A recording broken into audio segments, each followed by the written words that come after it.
Okay, hello everyone. Good morning or good afternoon or good evening. So depending on when you listen to this presentation. So my name is Victor and I'm going to be your anchor for this review session. So this is the digital forensics, threat management and incident response answer script for most of our students that are taking the cybersecurity internship. So if you are new to the channel, you could subscribe, you could check out the channel. You have content on web development, content on threat management, content on digital forensics, cybersecurity, networking, data analytics, and a whole lot more. Okay, so let's get to attempt to answer most of these questions, right? So you have objective questions, that is questions to answer for, and also a few theoretical questions. So the very first question is what's the primary objective of digital forensics? So if you are new to some of this concept, on the channel, you have a playlist on digital forensics. There's a playlist that I started on threat management. And also, I'm going to also have a playlist on incident response. So you could check that up. I'll leave the description. I'll leave the link in the description of this particular review. So what's the primary objective of digital forensics? So I have data recovery. Now, when you're doing digital forensics, one of the things you do first is to collect data. So data collection is part of the process you embark on. Why try to do forensics? Because you can't do forensics without actually collecting or recovering data. But it's not the primary objective. It's not the primary goal. It's not the end result or end reason why you want to do forensics. And forensics is not an offensive kind of cybersecurity strategy. It's kind of defensive in the sense that you do forensics after something has happened. So if you have an attack, if you had an incident, if you have a hack, digital forensics is what you do after something bad has happened, right? So most times you want to do what? You want to do evidence analysis. Yes, the right answer here is B. Now, if you're thinking, okay, system backup, of course, you go to do system backup if you want to do digital forensics, because if it's an attack that happens on a network, or let's say on a website, or on a set of systems, or on a mobile phone, if it's mobile forensics, you need to back up whatever you have there. You need to have a clone, exact clone of that particular device. So you're going to do system backup, but that is not your end goal. Your end goal is whatever evidence you have there, you want to be able to analyze it. So at the end of the analysis, then you want to now make a decision as to who, as to what, as to why that particular incident happened. So the reason is that digital forensic primarily focuses on analyzing and interpreting digital evidence. And the goal is to actually support investigation or proceedings. Now, this can be internal or it can be external, right? So you can try to make up a case. It can be an internal, it can be within an office, it can be within an enterprise where you want to establish what happened, who did this, why did the person do it, how did the person do it. It can also be external when it's a civil case or maybe it's a criminal case and you want to present that evidence in law court. The next question is volatile data in digital forensics. So anytime you talk about volatile data in digital forensics, let's see the options we have. Data that persists after shutdown. That is, there's some data you're going to get after you have shut down a particular system. There are some that you still can't have after that system is shut down. Somebody is committing a crime, or you want to gather evidence of an existing network, of an existing system while the system is still up and running, right? So volatile data is any kind of data that is going to typically, most times, data that you can have on your RAM. So data that is going to just be gone once that system shuts down. So the first answer is data that persists after shutdown. No. Data that disappears after shutdown, that's the correct answer. Data stored in external devices. You don't classify that as a volatile data. Then you have data encrypted with strong algorithm. Very simple one there. So volatile data refers to information that is temporary and is lost and erased when the system is powered down or rebooted. So that's to say, if you are doing forensics, you want to know the different classes of your data and how to capture them. Because in the hands-on session, we're going to be using tools like FTK Imager, we're going to be using tools like Wireshark, we're going to be using several digital forensics tools that you can use to actually analyze evidence, either volatile data or non-volatile data. Okay, so if I ask you now, number 3, what's going to be the answer? You can pause the video and attempt an answer and see if you're going to get it. Explain the significance of the chain of custody in digital forensics. So what is chain of custody? So we're trying to say, at the point where you're trying to collect this data you want to analyze, at the time you're trying to store this data you want to analyze, at the time where you're trying to process this data or try to analyze this data, at the time where you're trying to report this data, at the time where you're trying to what was it called? Where you're trying to present this data. So from the point of collection up till when you're presenting it as evidence, either external or internal, that entire chain is what you call the chain of custody. So the question is, what's the concept about chain of custody and why is it important in digital forensics? Is to say that you don't just go pick up an item and you start analyzing without considering preserving evidence integrity. So if you pause the video and your choice of answer was A, it is wrong. If it is B, your answer is correct. So documenting data sources, so that's just one of the very first phase of digital forensics, but that is not the significance. That is not the primary goal. Preserving the evidence integrity, awesome. So what is integrity? So integrity is that core aspect of cybersecurity that has to do with we ensuring that data cannot be pilfered with, data cannot be tampered with, data cannot be altered, data cannot be adjusted, data cannot be deleted. That's what integrity is. So let's have the data same as it is without tampering. We have the CIA of cybersecurity, or I call it the CIA N. That is confidentiality, integrity, availability, authenticity, and non-repudiation. Those are the core 5 elements of information security. So the point now is that whatever we do in cybersecurity, we want to ensure that these elements are implemented. So in forensics, integrity is to be considered. So we must make sure that while we are collecting the data, while we're processing it, while we are trying to store it, while we're trying to analyze it with any software, the software does not tamper with, the software does not change, the software does not alter that particular evidence. Very crucial.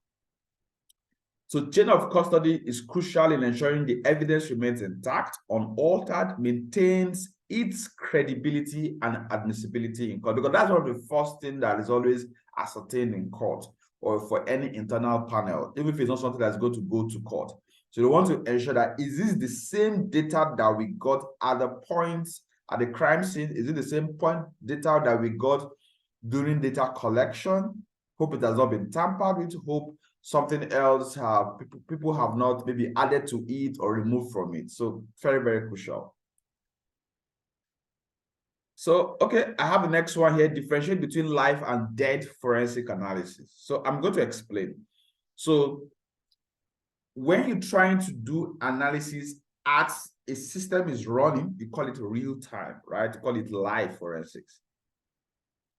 So take, for instance, you have a software. If you run the software on your system and you're trying to do analysis of that particular application, right, to see if it contains a malware, if it's trying to dump something on your memory, if it's trying to collect data, exfiltrate it to a foreign IP. Take, for instance, if you are using Pest Studio can tell you we're going to use some of these tools in our lab sessions, right? In the internship. So Pest Studio is going to tell you the hash of that particular file. It's going to tell you if it contains any malware. It can even give you the common variability exploit code number for that particular file. It can tell you quite a lot. It can tell you when the file was created initially, when it was seen. So there are quite a lot of information we can get from that particular file. So we're saying that if the data that we get while the software is running, or it can just be a file. The file is not active, the file is not running, right? We just pick up the file and analyze it, something like Virus Total, something like FTK Imager, something like Wireshark is another tool that you could use to do live forensics. So while your network is still on, you can actually try to check up what is happening in real time, right? So live forensic analysis involves examining data that is actively running on the system, right? So you can see, okay, this particular IP, where is the particular IP heading to? You can see right on time, right? So analysis in real time, it's what you call live, whereas dead forensic analysis is data that has been archived or from inactive sources. Maybe you've backed up that particular data.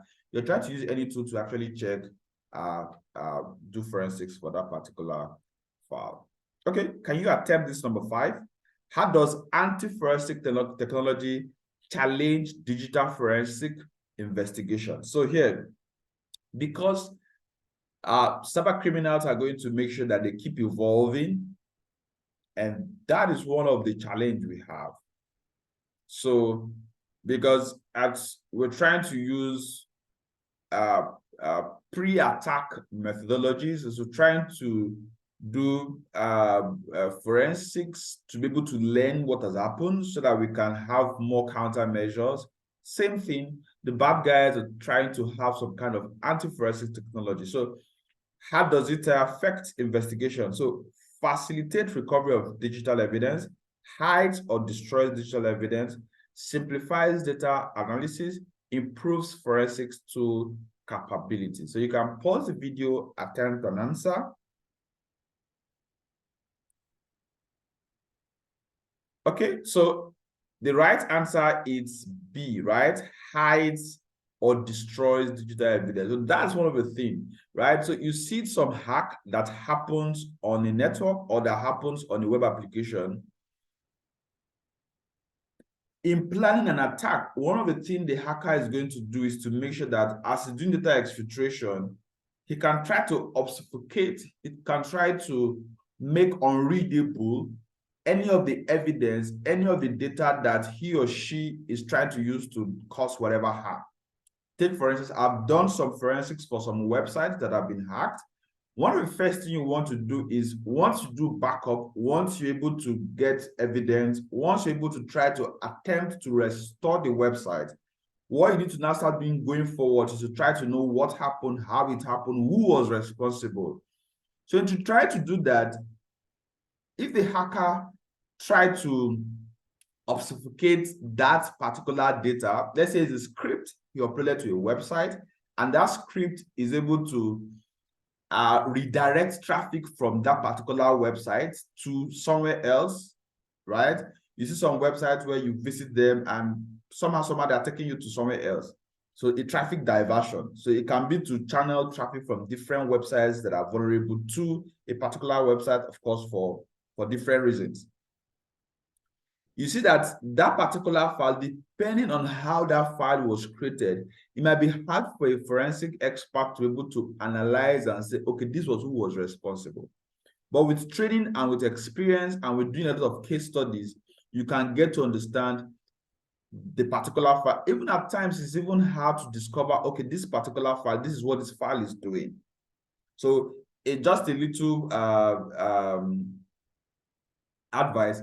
One thing to do is to compare this particular file that have been tampered with original source files, right? So if you do that comparison, you can tell, okay, this is what was added, different from what you have here, then you can now start doing your analysis and research based on that difference. If you have 10 lines of code, you have 12 lines of code, it then means that 10 lines of code originally, 12 lines of code, it then means that 2 lines of code was added. So you can pick only that 2 lines of code and start analyzing to see where have you seen that over the internet? Where did it first come out from? Who was responsible? Have that thing been discovered before now? So that's where you can start doing some kind of threat intelligence. Right? So one of the challenges, they will try to hide, they try to destroy digital evidence so that it's difficult for you to be able to either retrieve the data or kind of interpret information that will be crucial to your investigation. Okay, so let's look at some incident response. So outline the key phases of incident response lifecycle. So the normal thing is you want to detect, you want to contain, you want to recover. So you can have an adapted, let me get water, please.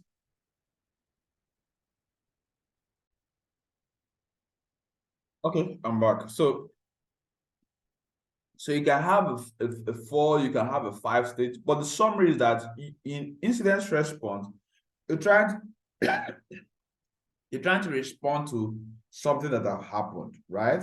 So later on, in the course of the learning, we've talked about incident response plan. So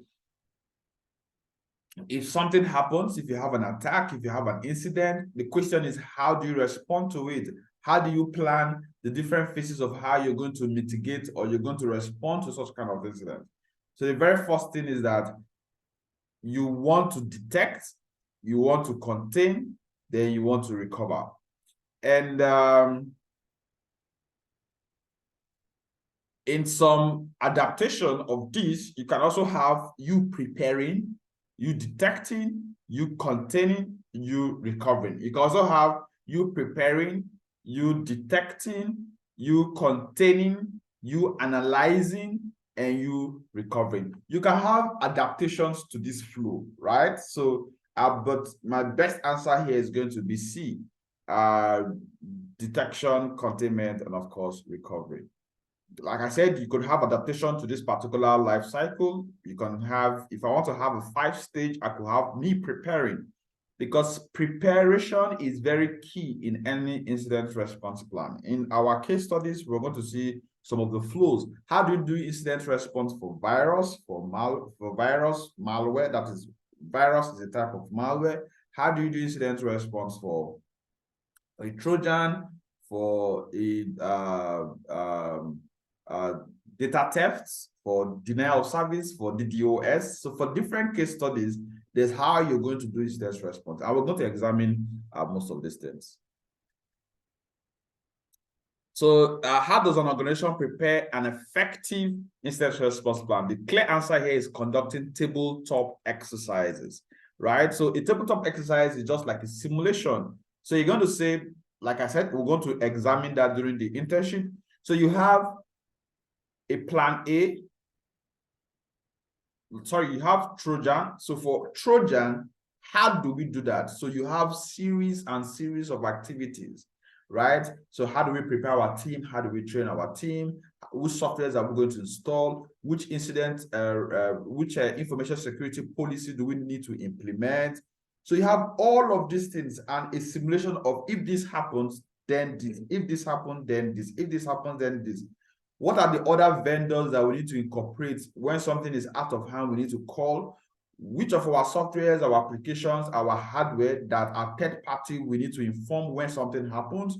So all of those kind of exercises that you simulate, it's very crucial in preparing for a plan. So once an incident happens, a hack happens, an attack happens, you trigger the plan that adapts to that kind of incident. Okay, so the next one is, what is the importance of containment? So containment is too crucial. I've handled cases where you have a malware infection for quite a number of systems. So what you want to do is to first identify those systems that have been affected, those systems that have been that have issues. You want to separate them. You want to contain them, just like what you have in during the COVID-19 era, the COVID-19 2019, 2020. You find out that you have isolation labs. You have people that have issues, people that have been affected by the virus.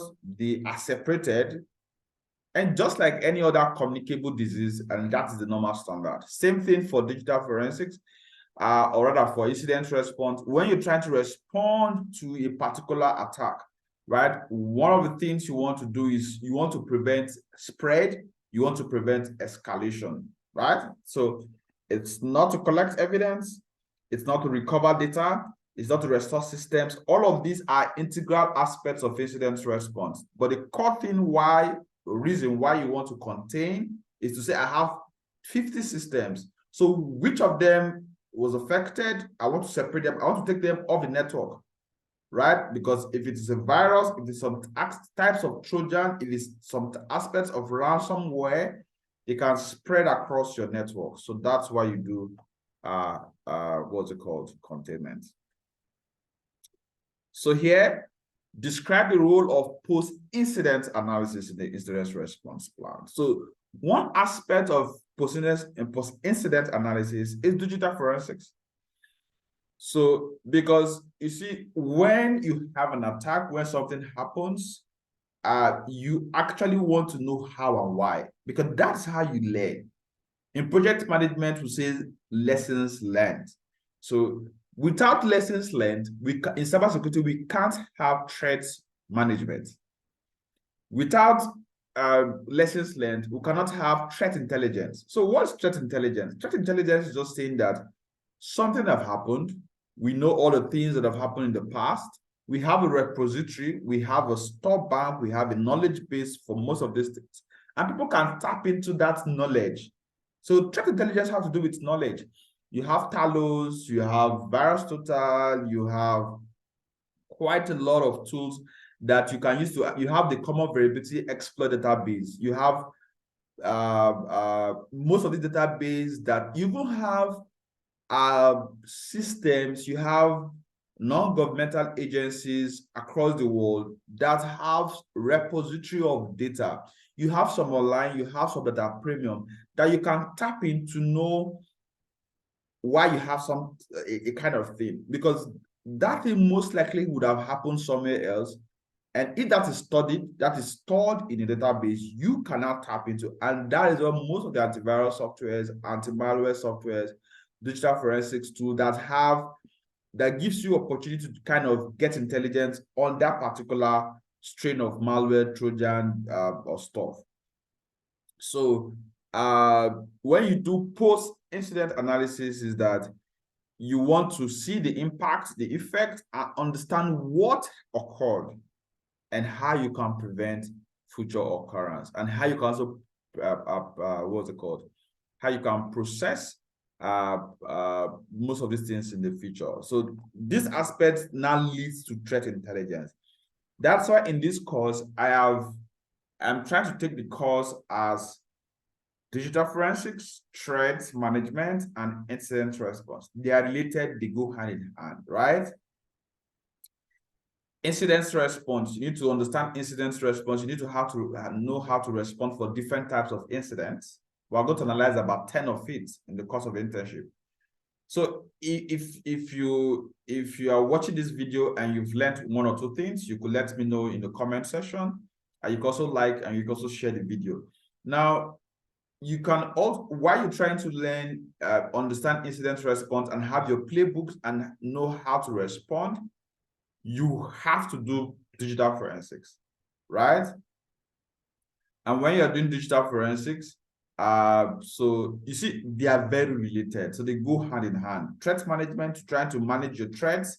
And to do that, you need to have a plan. You also need to have an information security policy, right? In the course of the labs, I think one of the labs, we're going to consider how to create an information security policy. So we're going to create a malware policy, or like a anti-malware policy. We're going to create a what's it called? A BYOD policy. You create a network policy, a website policy. All of these policies are part of your overall information security policy for the organization. And that forms the basis of your incident response plan, because your policy tells you how you're going to respond to incidents. So it's an offshoot of how you create and write out your incident response plan. Of course, you're going to adapt most of these things to standard guidelines.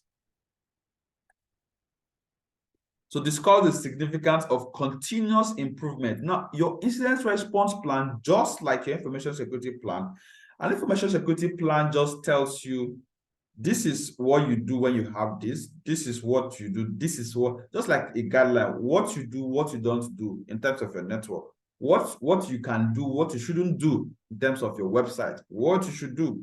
So you can also have a password policy. So for a small company, you can have one document to cover all of the different aspects of your infrastructure. For a large company, you can have, for an enterprise, you can have different policies for different purposes. An anti-malware, a BYOD policy, that is bring your own device policy. You can have a network policy, a website policy. You can have that. Just like in companies where you have HSE policy, health, safety, and environment. You have dress policy. You have all of that. So same thing in cybersecurity, we have different sort of policies. So in the hands-on sessions, we examine them and learn how to create them. So the significance of continuous improvement is that just like your information security policy document, it's to be versionized. Your incident response plan also can be versionized. You can have version 1. You can have version 2.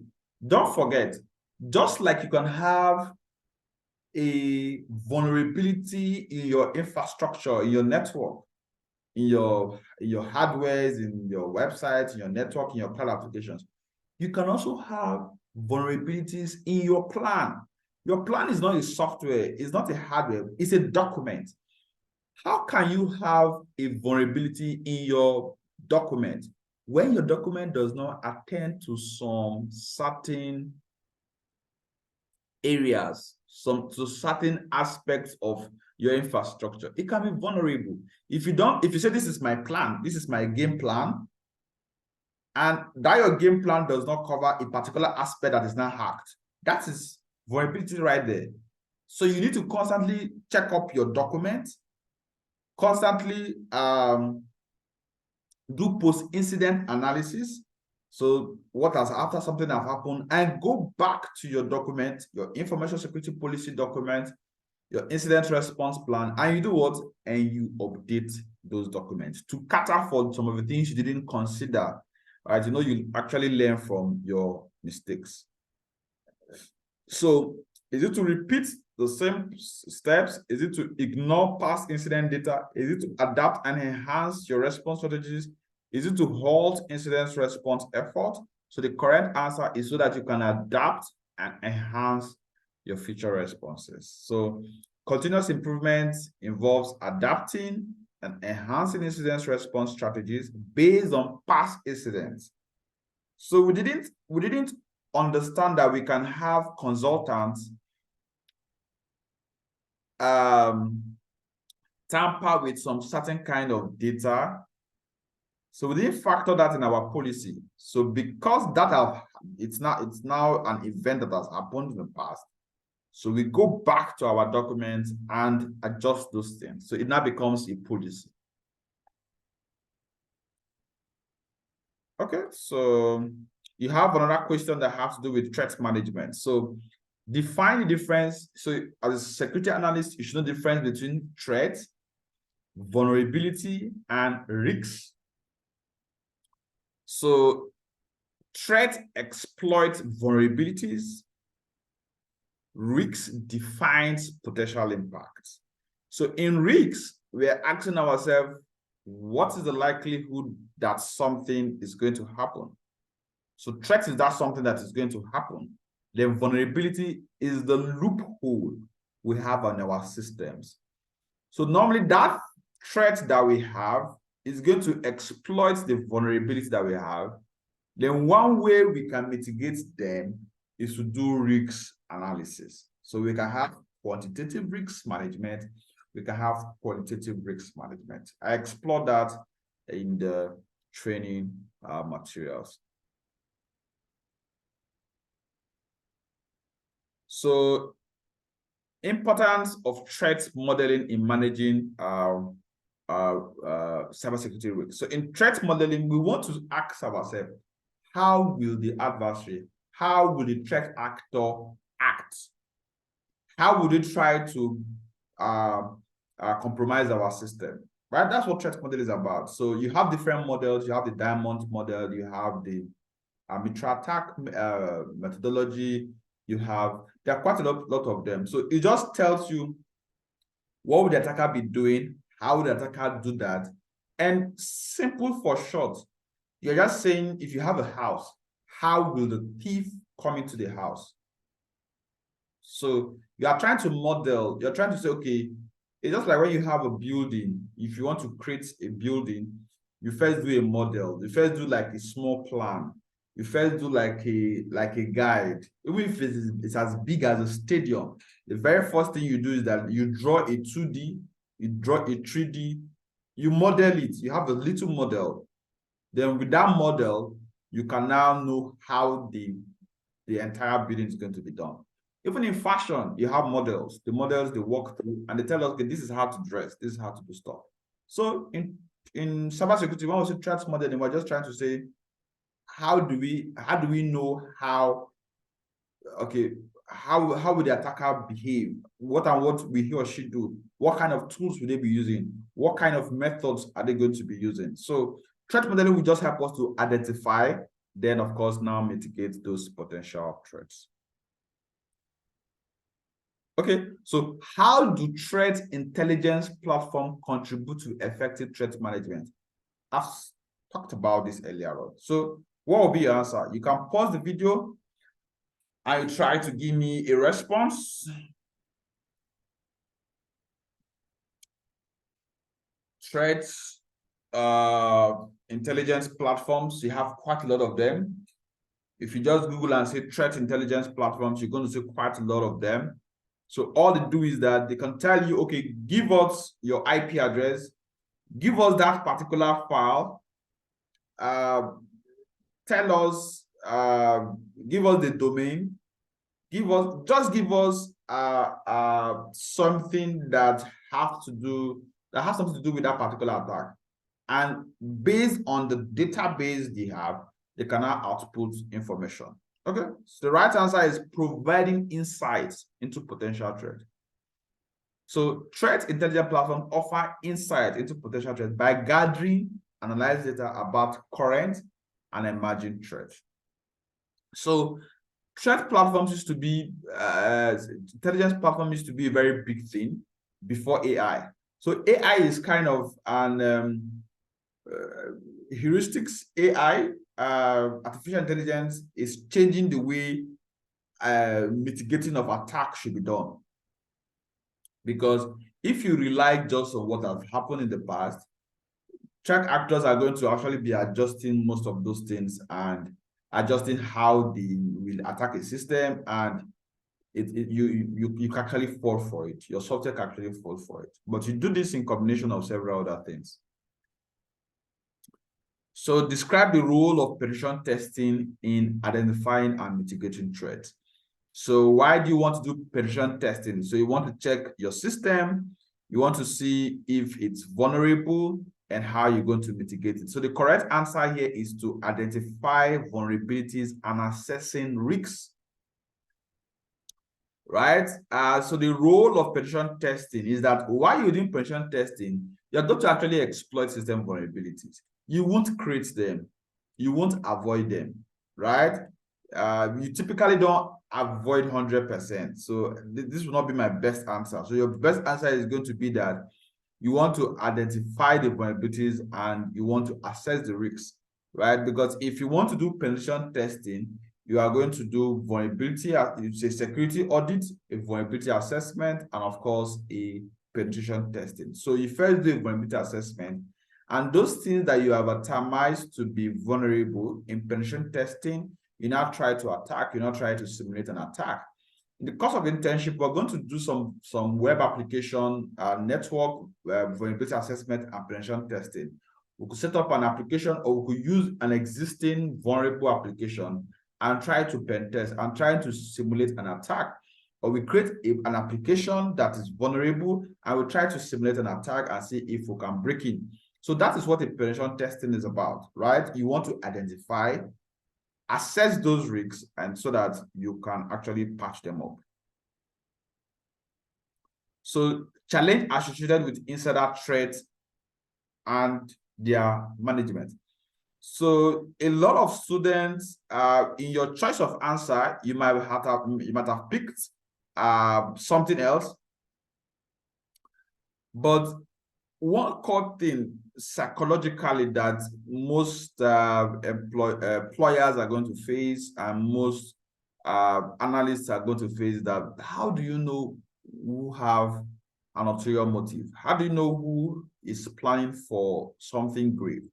A nice employee can actually just turn around and become a rogue. So is it lack of trust? Is it external threat? Is it we understanding? So we understanding employee behavior is very crucial. So that's one thing that's always a challenge. I've had instances where I was discussing with a bank worker and he tells me, okay, I was telling him something about some kind of facilities you could get for the bank and wherever. He told me, I said, okay, even you have the banks employ very young persons below 25, 26.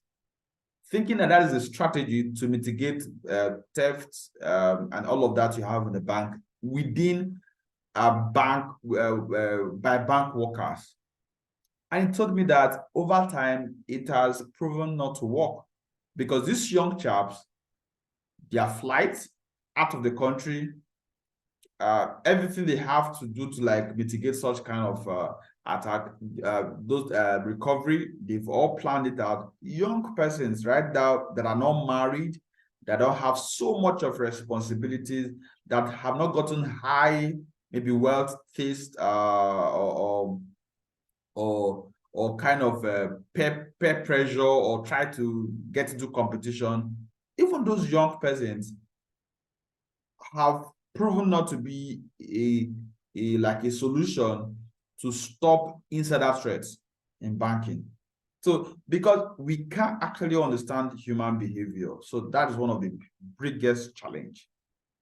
Okay, let's look at some of the theoretical parts. So I'll provide this document. So I'm just trying to provide explanation, provide guide, so that if you got some questions wrong, you know why it was wrong. If you got some questions right, you know why that was the correct answer. So here, the primary goal of digital forensic is to identify, to collect, to preserve, and to analyze digital evidence from electronic devices. To support, the goal is to actually is for evidence presentation, right? And the way you're going to do it is to do what? Is to first identify. So you need to identify, okay, this is where you have indicators of compromise. This is where you have something. Is it on your network? That's why if you want to classify digital forensics, you classify it by saying web, network, cloud, mobile, and all of that. So all of the different aspects of your IT infrastructure, you have digital forensics for most of those aspects. And of course, the steps are going to be for you to first identify, then you want to be preserving, right? You want to acquire, you want to analyze, then you want to document. Right? So in our case studies we are going to be doing, it's going to always be the process. We first have to say, okay, this is the scope. This is the objective of the investigation. So the objective of the investigation, we now tell what you're going to acquire, what you should be preserving, and what you're going to analyze. Very critical. Then you of course document, then you're not going to be presenting. So I've talked about volatile and non-volatile. So these are some of the examples. What you have in your cache, what you have in your RAM, you typically might not have access to it when the system is shut down. But non-volatile are the things that are always persistent, even when the system is shut down. So things in your hard drive, external medias, your SSD, that's your solid state drive. This is your HDD. You have most of these ones as your non-volatile data. Okay. So rule of chain of custody. So this is a very detailed explanation. So meticulous record keeping ensures that the evidence remains unaltered, reliable, and admissible in court of law. So like I said, chain of custody has to do with what? Have to do with integrity. So we want to ensure integrity. Why try to do security? Because security without integrity is not security. Security without availability is not security. Security without non-repudiation is not security. Security is you implementing the 5 elements of information security, and that is core. So what's the job of an analyst, of a security analyst? Your job is just to use people, process, technology to implement those 5 elements. Ask yourself, even if a starter, ask yourself, how do I implement confidentiality on a website? How do I implement it on a network? How do I implement it on a mobile phone or in a software? How do I implement it in a cloud application? That's security. How can I implement availability? Each of those elements, how do you implement it? How can you use software? How can you use processes? You can have guidelines, information security policies. You can have documentation, processes. You can have technology. You can have softwares. So how do you use any of these to implement any of the information security elements? And that is what security is about. The high, the low, whatever you talk about. So that is the goal of security. Importance of hashing in digital forensics. So hashing will just give us a unique fingerprint, a unique number kind of for our evidence. So when we start using all of those tools in our hands-on, we are going to see that if we pick a file and drop on Pest Studio, if we pick a file and drop on any of maybe FTK Major, any of the tools, let's say Autopsy, any of those tools, if we drop a file there or we pick up an evidence, typically they're always going to generate a hash value. So this is the hash value that is, we're going to make sure that at every point in time, this value does not change. If this value change, that means the data have been tampered with. So it ensures authenticity. What is authenticity? Authentication is that we want to be sure that this thing is this thing. It's just like saying, put in your username, put in your password. Then when I say, we want to authenticate you, we want to be sure that you are who you say you are. So we send an OTP to your email or to your phone number. We expect you to do what? To revert. If it is you, you should have the OTP. So authentication is why we do MFA, multi-factor authentication, right? So you pick the OTP, you drop it to the application, you proceed. That proves that you are that person. Authentication is also why we do iris, we do biometrics. Those are forms of what?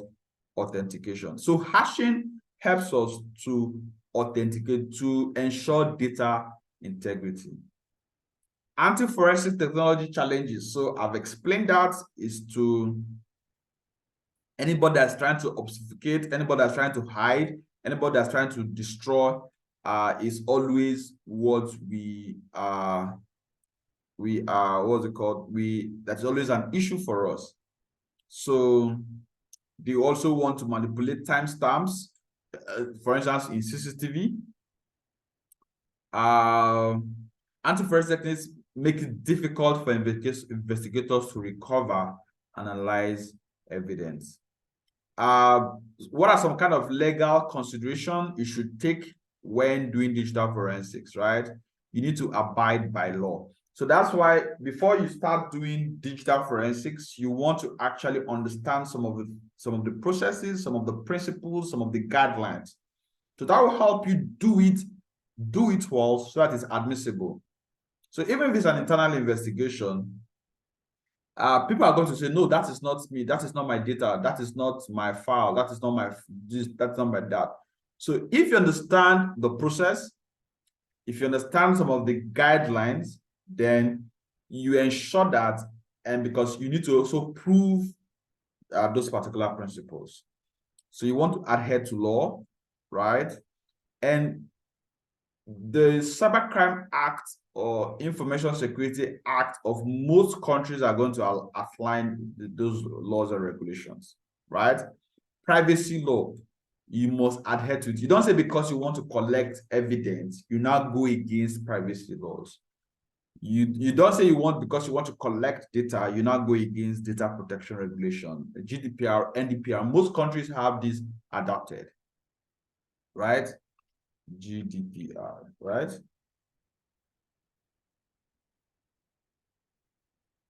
GDPR, right? Most countries have this adapted. Same thing for privacy laws. You have countries have their privacy laws, so you must adhere to that, right? Warrant and authorization. So before you can collect some kind of evidence, if it's an internal investigation in an office, you must have authorization. If it's external, then you must get a court order, because before you can seize or before, and I explained that in the digital forensic playlist in the channel. As a security analyst, you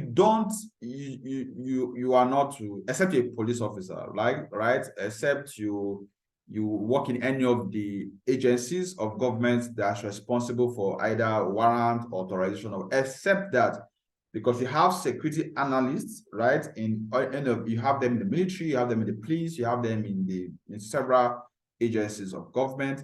Except that, but if you're working as a security analyst, as a consultant, so you don't have any business with court orders, you don't have any business with seizure of electronics device, you don't have any business with such.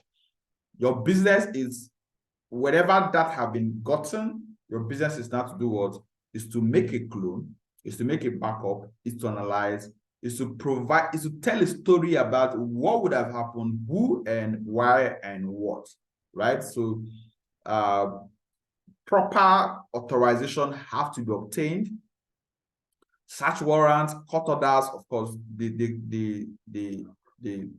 any person in the legal department. You also have security analysts that are legal officers, that are lawyers. So if that's the case, then awesome. But if that is not your line of duty, then you have to stay clear from that. If you know you're going to be bridging and you're going to be affecting your process. Then ensure chain of custody, then maintain ethical conduct, right?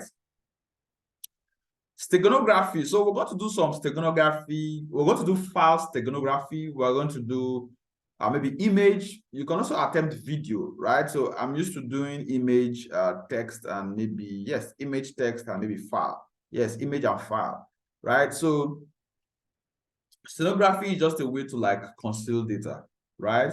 So you could use quick stego. There are quite a lot of them. We're going to use them in the internship. So you want to pass information. So it's one way data can be encrypted, data can be hidden. So this can allow perpetrators to hide data in communication, making detection very difficult.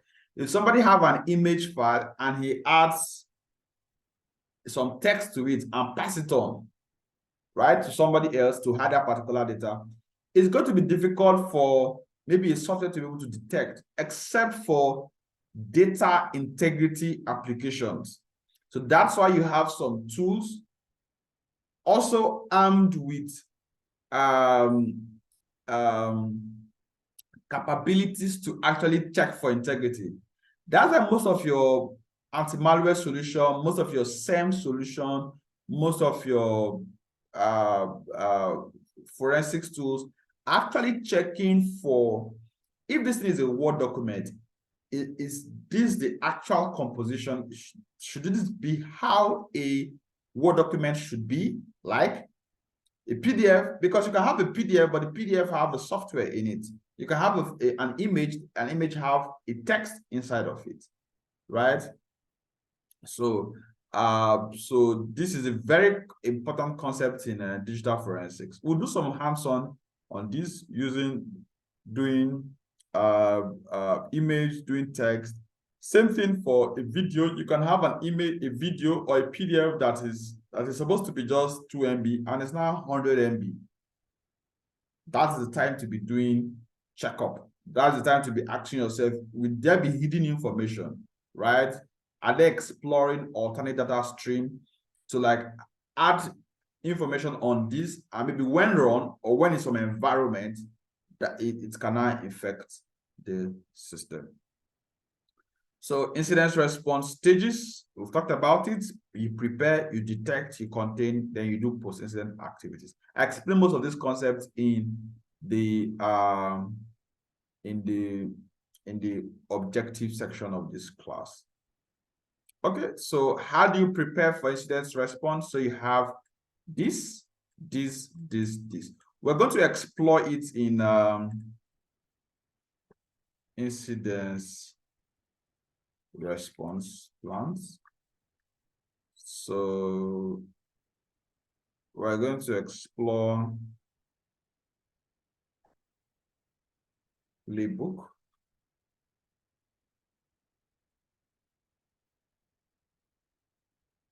Okay, so we're going to be exploring these playbooks.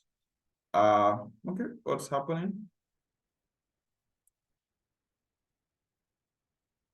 Wow, I think these guys are working on this side. Just discover this. Will it be this or something else? Okay, I think I have some of this file. Just a second. Let me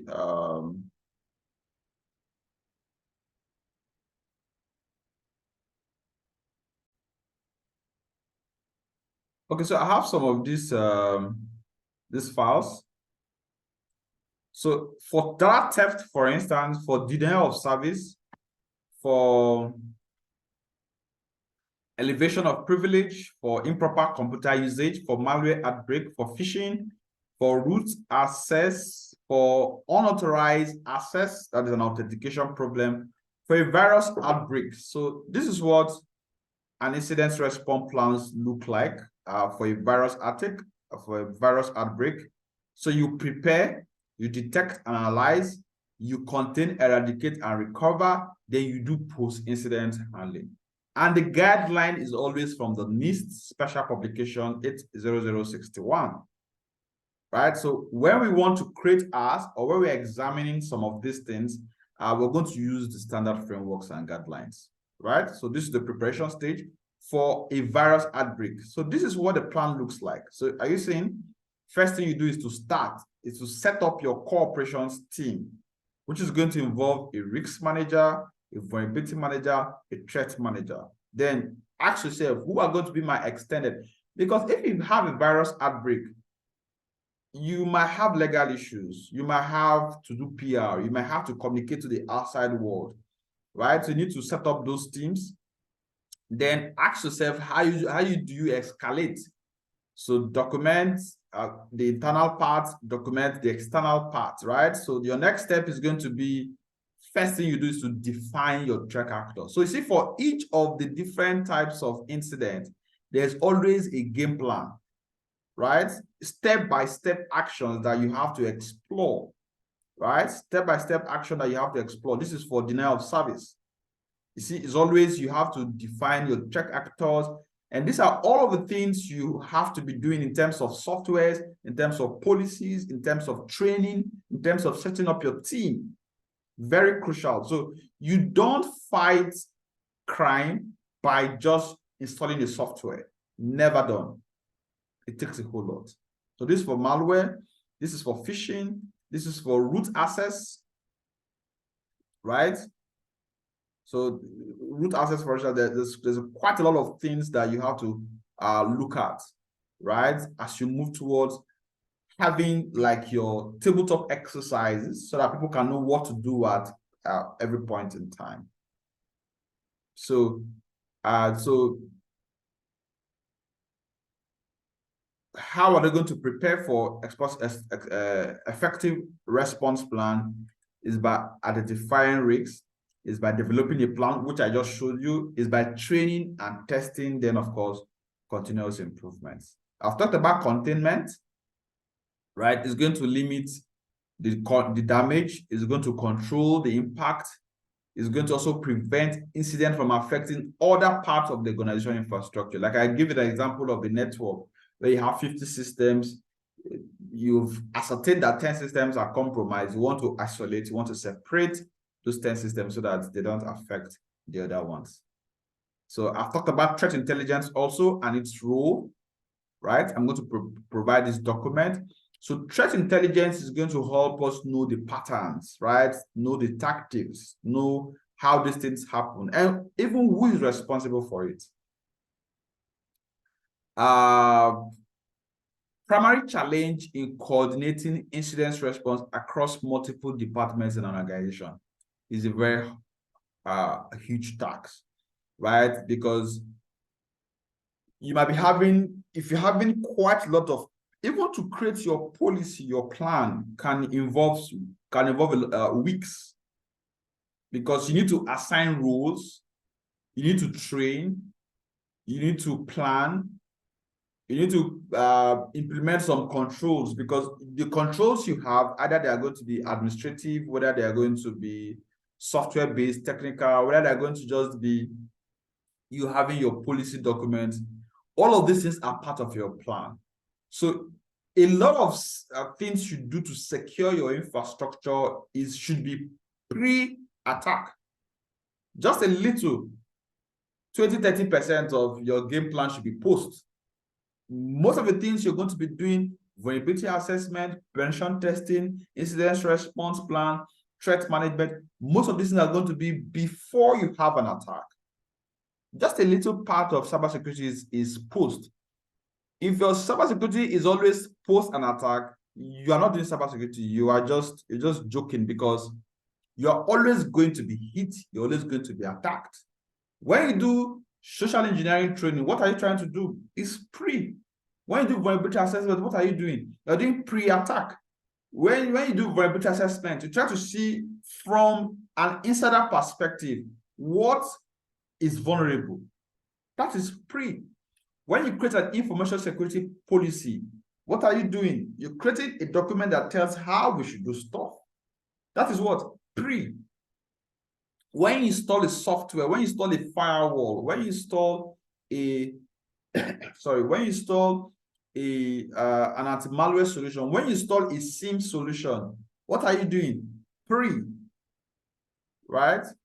So a lot of the things you need to do as a security analyst is going to be pre-attack.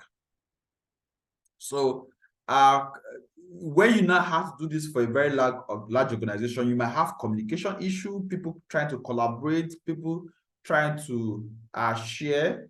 Then you might have varying priorities. This department is going to be prioritizing maybe their hardwares. This department is going to be prioritizing maybe some software, some particular softwares. This department is prioritizing maybe an application that is very old, that might be vulnerable, and they are not concerned about implementing some kind of secondary controls. If the software is old and we need to use it, what are other things that we can implement to secure our system? They're not concerned about that.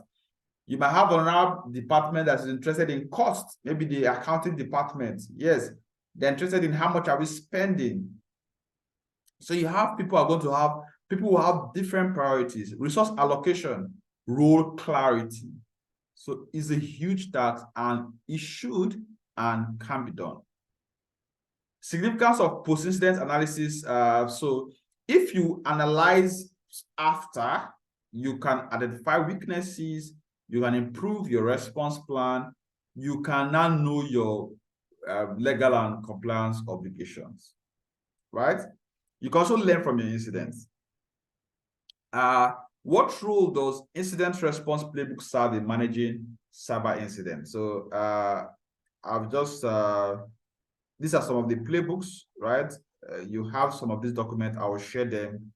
You could also access them from incidenceresponse.com. So they play a huge role because they tell you standards, they tell you what should be your standard response when you have a Trojan. What should be your standard response? So the good thing about incident response is that you're not playing from your head. You are playing from a game plan. So if you have a Trojan or if you have a virus in this facility, this is our plan. We've simulated it, we've trained ourselves, we've shared our responsibilities, our roles. So this is what you're going to do, this is what you're going to do. You are going to call an external team in case we need help from at day 2 or after 3 hours, we cannot get back on track. You are going to be responsible for backup. You are going to be responsible for checking our logs to see what has happened. You are going to be interested in checking maybe our solutions if we're going to see the quarantine, if we can see any indicator of compromise. You are going to be responsible for containment. You are going to be responsible for informing management. PR, you are going to be responsible for communicating with our outside clients and tell them, okay, we have an issue, this, and try to like do some kind of PR for us.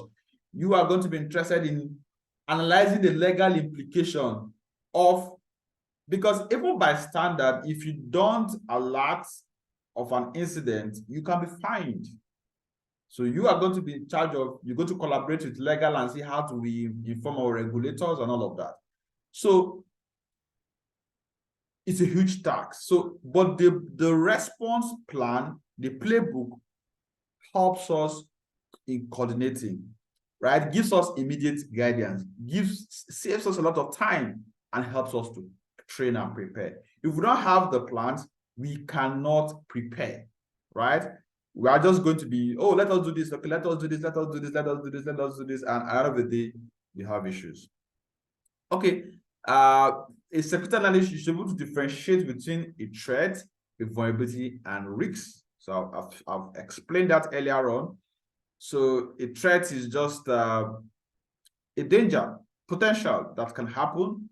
Then a risk is the probability that that threat, that particular danger will happen. The vulnerability is the weaknesses, the flaws, the loopholes we have in our IT systems that mitigates, that counters those 5 elements of information security. Okay, the role of penetration testing. So if you don't do penetration testing, you might not tell what your vulnerabilities are.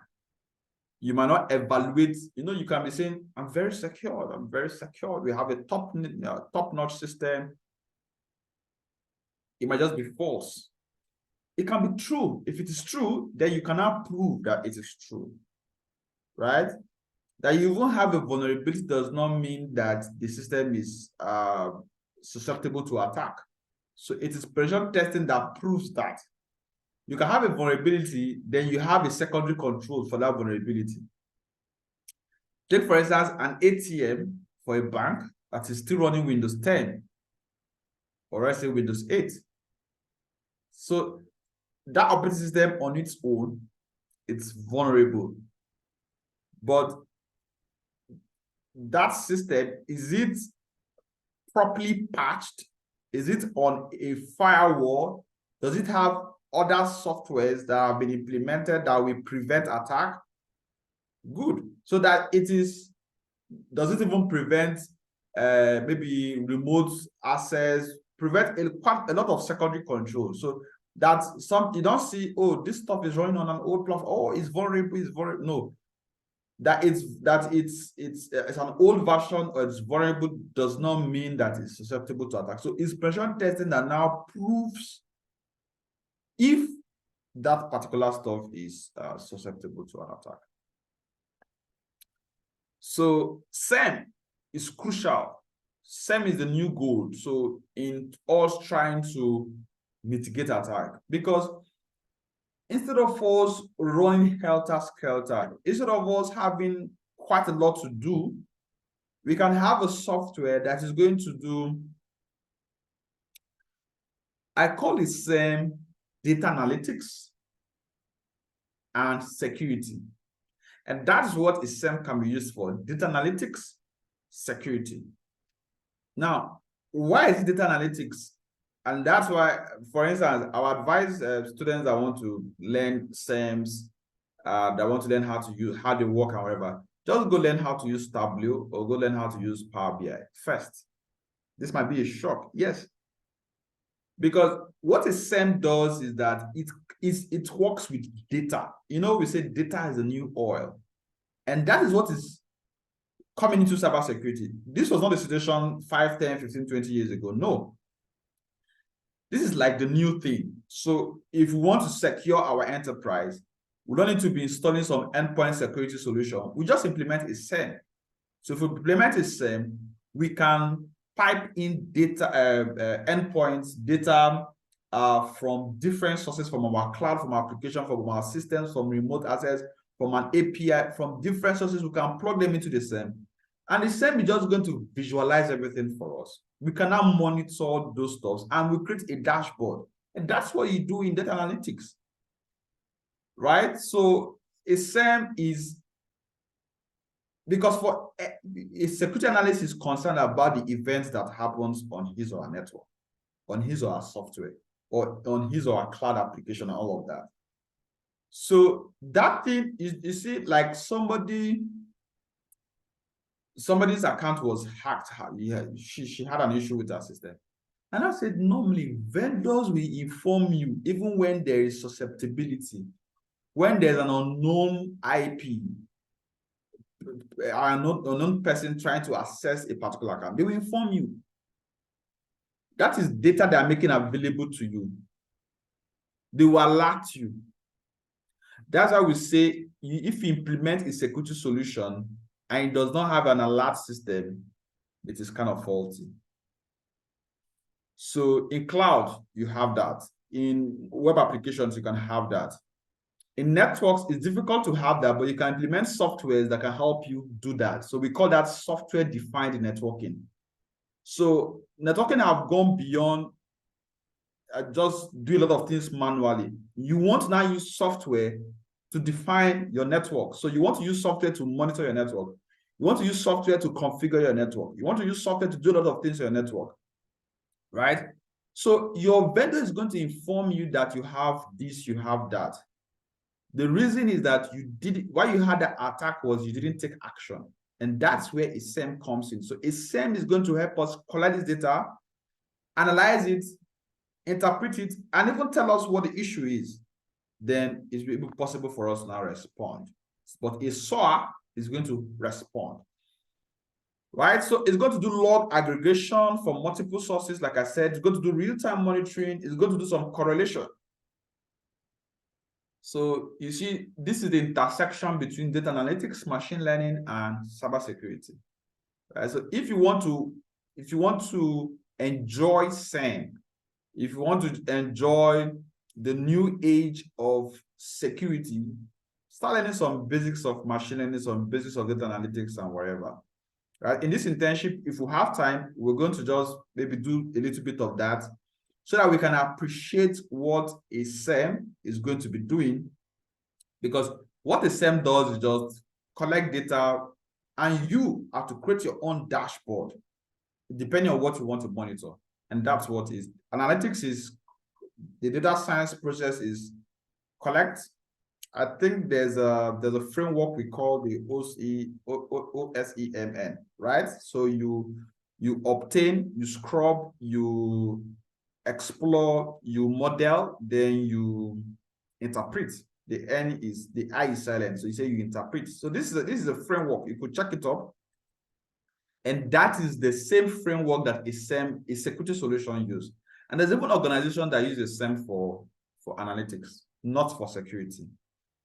So you now have alerting and reporting. So this is very crucial. These are the functions of a SEM. Challenges of an insider threat. So it might be difficult for you to tell that this is who is responsible for that. People are going to have varying motivation, needs. Some persons is financial gain. Some is just an accidental action. Some is grudges. Some people are just disgruntled. They are not happy. Something happened. So, right? Then some persons is just trust that have been eroded. And another challenge is that these people have actual access. So they can actually do an undo. I've talked about the tribe. So that is confidentiality, integrity, and availability. So this is crucial in information security. So understand that your job as a security analyst is to implement these guys. Softwares, that's technology, processes, and of course, technology. I think I've talked about MFA also, multi-factor authentication. It's a way we do authentication. I'm going to share resource in the internship group on authentication, just authentication, the various forms of authentication, how you can do authentication. Very crucial, right? So you want to enhance, you want to be double sure before you give access. And MFA has to do with access control. How do you authenticate? How do you give access to somebody? And that have a lot to do with also availability. Okay, I think that's all for this review. It's a very enlightening session. So if you watched and you learned one or two things, please let me know in the comment section. Okay, thank you very much, and see you in subsequent record or subsequent classes.